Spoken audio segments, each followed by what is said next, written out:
You know, what a beautiful night it's going to be tonight. Well, I wanted to come to you and again to say, what in the world was I thinking? You know, for you that were in our first churches in Shamrock and then on to Roswell, New Mexico, and back to Port Lavaca and San Antonio and La Mesa, in so many ways, I owe you an apology. What was I thinking? I was just starting out in church music.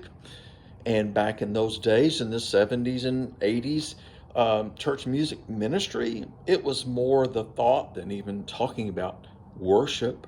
Well, I was a music minister. I was in charge of the church music programs and leading the worship services in those churches. But I realized that I had it all wrong.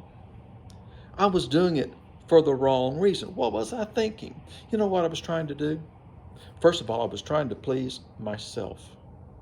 Well, that's not what it was supposed to be about. And then, secondly, not only did I want to please myself, I was concerned about you. I wanted to make you happy. You that were a part of that church, the congregation, or those of you that were involved in the church music program. I wanted you to be happy. I wanted you to like what I was doing and what we were doing together. The third area where I was completely wrong, I wanted to please my pastor so badly. Well, it was my job, you know. You don't please your pastor, then you probably won't be there very long. Well, I was trying to please him.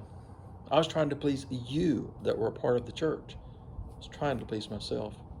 You know, several months ago, I made a short video and talked about why we go to worship.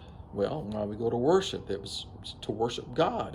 And I told us then that it was for His pleasure that we did those things.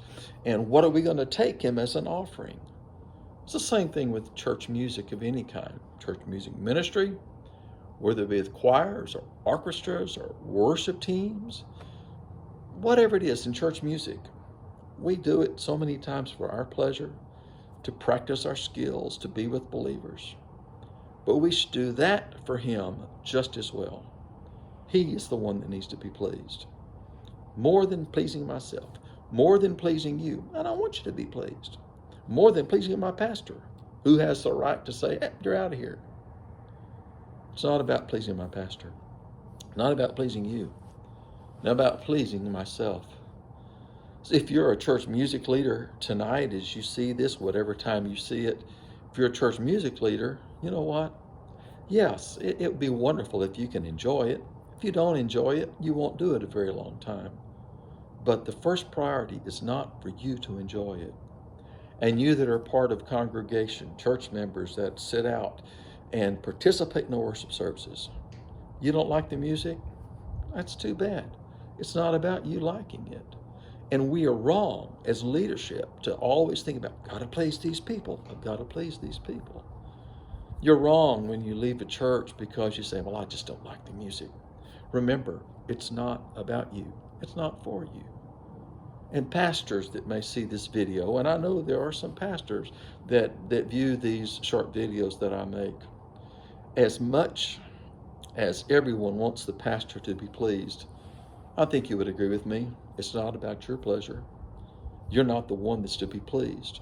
So what do you do about that? I encourage you as a pastor to work with your church music leadership or your worship pastor and say, you know, we need to see what God wants us to do. This is about us together, working together to please Him. So to you in Shamrock and Roswell and Port Lavaca and San Antonio and La Mesa, I apologize to you. I hope many of you, and I know you have, you've learned what it's all about since I was with you so many years ago. And about the time I left La Mesa is when God started speaking to me, and we moved to the Northwest and moved to Spokane, and that's when God really began to show me it's not about me. It's not about the people. It's not about my pastor. It's about Him. So I hope we can all grow, and I hope you'll encourage others to say, hey, I don't have to like it all because it's not about my pleasure. It's for Him. So when you go to worship the next time, would you remember, I may not like this, but I'm going to trust that my leadership has said, God, what do you want today? If I don't like it, yeah, it's okay. God, may you receive honor and glory and praise. May everything we do be for his pleasure, not for ours. Enjoy a beautiful night somewhere. God bless you, and I'll talk to you again real soon.